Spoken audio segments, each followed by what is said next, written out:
Welcome to County Report This Week. I'm Michael Bruen. Thank you for watching. As the outbreak of COVID-19 continued to evolve here in Montgomery County, County Executive Marc Elrich and the Council immediately held a press conference to present information and advice to county residents. As this thing develops, it's going to continue to evolve. And my experience over the last week or so is that things change every day, and sometimes they change multiple times a day. And so people are going to have to expect both the changing situation and an alteration of responses based on how the situation changes. I wanted to call this press conference because I want people to know that we're taking every precaution we can take to make the people of Montgomery County as safe as possible.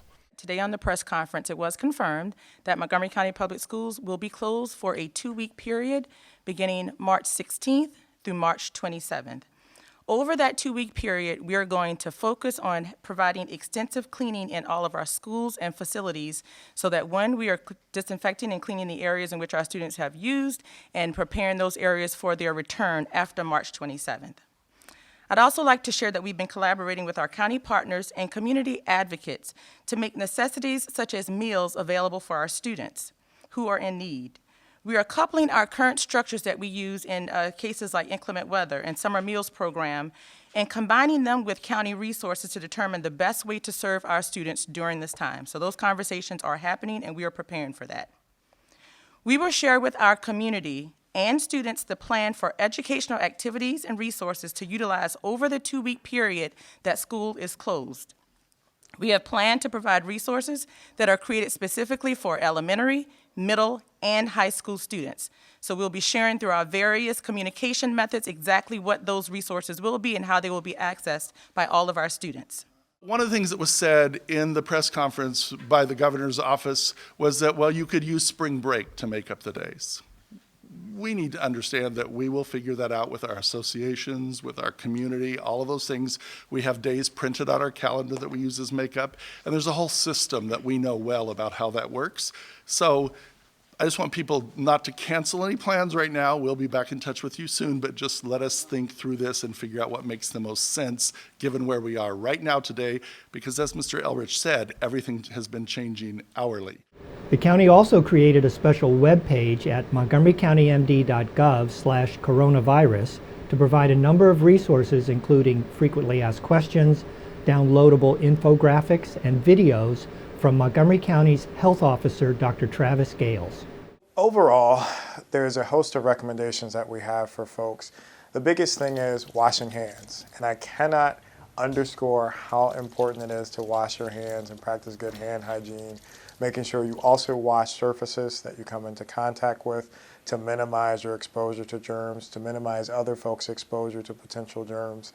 And what's interesting is the coronavirus, COVID-19, is highly susceptible to soap and water and standard, household cleaners. So cleaning those surfaces is important.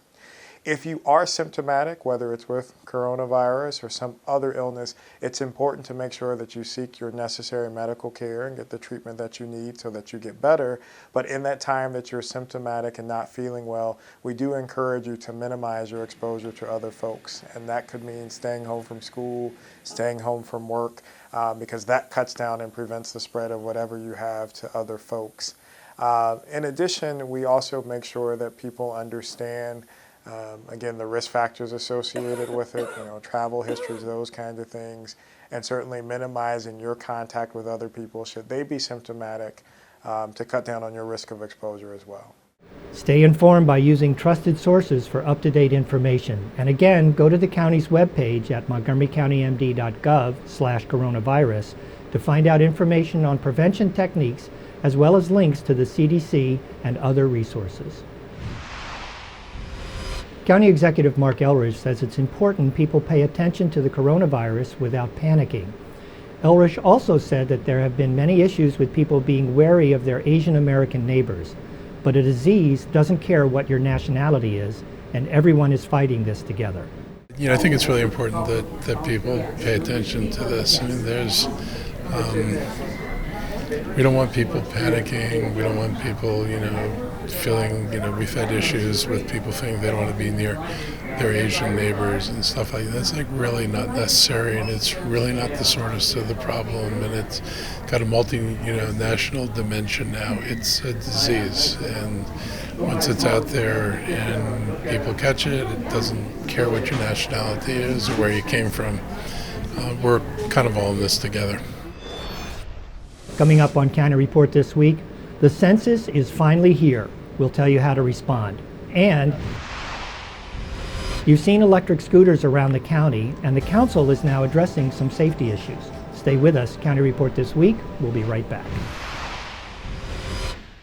My grandma always says everyone counts, and everyone who lives with us is special. Like my aunt, who took me on my first bus ride to the library, or my older cousin, who walked me to my first day of school, even my mom's friend and her baby who live with us. The census informs funding for schools, roads, healthcare, and more. So count everyone in your home, including all children on the 2020 census. It's your chance to help them for the next 10 years. You can respond online, by phone, or by mail. Shape your future. Start here. Learn more at 2020census.gov. Welcome back to County Report this week. I'm Michael Bruen. All households should now start receiving an invitation to participate in the 2020 census in the mail. So be on the lookout.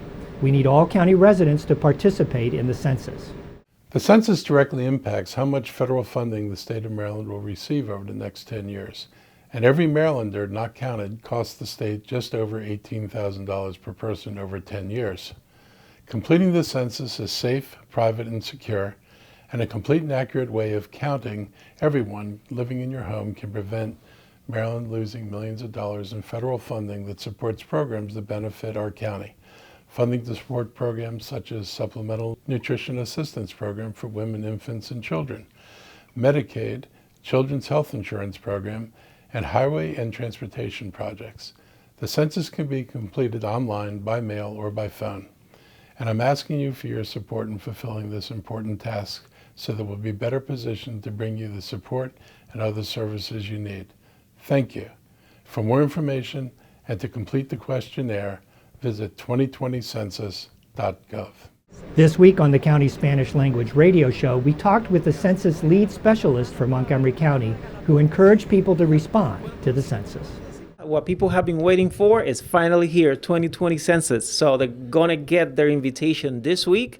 We are hoping, and I'm sure they are going to, open that letter and go online and complete the census form. And if they don't feel like doing it online, please then just give us a call and provide the information over the phone. But it's important that they do it because this county needs you to go online and complete the census form. We're excited. Our community is excited. Our leaders are excited. The county executive is excited. All of us are excited about the 2020 census, and we know that Montgomery County is going to have great numbers. You can respond to the questionnaire online by visiting my2020census.gov, over the phone, or by paper through the mail. If you want to respond online but you don't have a computer, smartphone, or an internet subscription at home, all Montgomery County library branches will offer access to public computers and free internet access to help you make sure you're counted. There will be trained staff members at each library to answer your questions. For more information, visit MontgomeryCountyMD.gov/census or 2020census.gov. The 2020 census is approaching, and Rockville 11's Craig Buchanan fills you in on how Rockville is offering a helping hand to fill out your questionnaire. Census Day is Wednesday, April 1st, and the City of Rockville is here to help. By then, every home in the city will receive an invitation to participate in the 2020 census. You can still answer by mail or phone, but what's new this year, you can also respond for your home online. So the city is opening its doors to residents at 4 of its community center locations: Lincoln Park, Thomas Farm, Twinbrook, and the Rockville Senior Center from March 9th to April 5th and April 14th to April 26th. Trained staff will be on hand in the computer labs to help community members complete their census questionnaire online and answer any questions that you may have. The census happens every 10 years. It's very important for every person who lives in Rockville to get counted right and once. That's the reason why we have decided to open our community centers to help those who don't have access to technology to complete the census in a timely fashion. City residents age 60 and older can also inquire at the Rockville Senior Center about getting discounted taxi rides to and from the center at the front desk or by calling 240-314-8810. To learn more about the city's efforts to ensure a complete count in Rockville, head to rockvillemd.gov/Rockville Counts. For County Report This Week, I'm Craig Buchanan. In 1987, the National Women's History Project requested that Congress establish March as Women's History Month.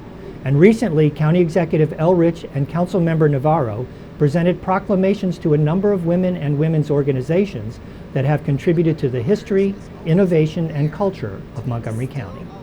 I think it's critically important in a society to acknowledge the full citizenship and rights of every member of society and not just half the members or somewhat half the members. I'm never sure whether we're 49% or 51%, but it's close and it's basically half.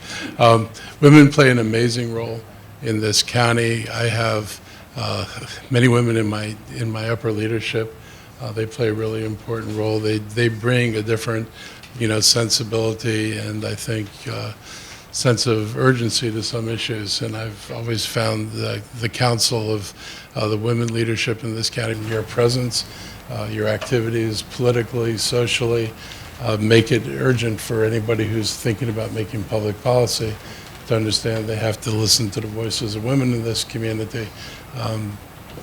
You're here to be a part and you're here to lead, and we have great examples of leadership in women here, and we're going to keep having that example. And I just want to say that we'll support this as county executive on my side of the street, and I know that it's supported on this side of the street, and we're going to send a message to the residents of the county that we value this, we understand the importance of Women's History Month. A new bill that would add age and speed restrictions to the county's e-scooter program has been introduced at the County Council. The measure is sponsored by Council President Sidney Katz and co-sponsored by Councilmember Gabe Albornoz. Council President Sidney Katz has introduced a bill that would tighten up regulations on e-scooters. This micro-mobility trend has taken off in popularity across the country. Last spring, the county rolled out a pilot e-scooter program that's been a success. This new measure provides operating expectations for e-scooter users. We felt, and we talked with the police department and others, and said, should there be an age limit? And in this legislation, it would be someone under the age of 14 could not ride one. That anyone from the age of 14 to 18 must wear a helmet, which everybody should wear a helmet, but this legislation would be only for someone under the age of 18 to 14, that they would have to wear a helmet. They can't go faster than 15 miles an hour. I mean, all of this is common sense, but many times we don't always use common sense. The e-scooters are designed to make it easier to get around traffic and take cars off the road.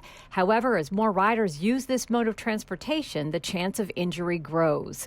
The bill also addresses where the scooters can and can't be parked. Officials have received complaints about the e-scooters cluttering sidewalks and wheelchair ramps. Katz says this new measure is all about safety. We understand this is a form of transportation. Not everybody takes this form of transportation, but when they do, it should be safe for everyone involved. The council will hold a public hearing on the bill March 24th. Reporting from Rockville, I'm Susan Kennedy. Now it's time to meet our pet of the week. This week we want to introduce you to Sunny. This 10-year-old boy matches the super affectionate orange tabby stereotype to a T. Sunny loves people and other pets. Sunny is diabetic, but that doesn't stop him from enjoying every minute of the day or affect his long-term health or his life expectancy. He'll just need an owner that is willing to tend to his care and needs. Sunny's adoption fee is 100% sponsored by our nonprofit partner, McPaw. If you're interested in adopting, you can visit the shelter's website at MontgomeryCountyMD.GOV/ASD to learn about the adoption process.